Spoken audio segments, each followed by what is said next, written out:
আবার হাতটা জোর করে বলে, যদি পা ধরতে হয় ধরবো, আসেন। জীবনে বিশেষ করে 2টা পাপ আমরা কেউ করব না, ইনশাল্লাহ বলেন।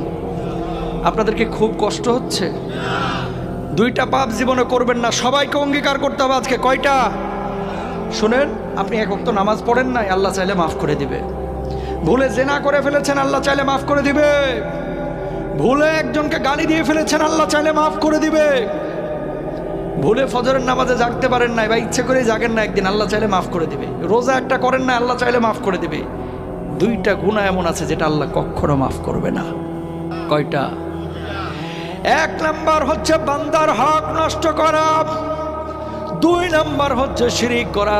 প্রিয় ভাইরা আমার, কলিজার টুকরারা আমার, খবরদার ভাইয়ের সম্পদ হয়ে ভাইয়ের সম্পদ নষ্ট করেন না, ভাই হয়ে ভাইয়ের সম্পদ নষ্ট করেন না, ভাই হয়ে বোনের সম্পদ মেরে দিয়েন না, আরেকজনের হক নষ্ট করে আরেকজনের জমি দখল করেন না।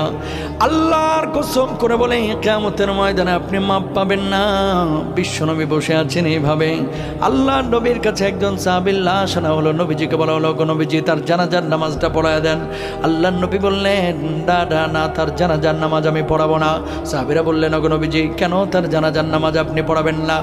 রাহমাতুল লিল আলামিন বিশ্বনবী সাল্লাল্লাহু আলাইহি ওয়াসাল্লাম বললেন, ওই ব্যক্তি ছিল ঋণগ্রস্ত, ঋণ পরিশোধ করে নাই, এই কারণে আমি নবী তার জানাজা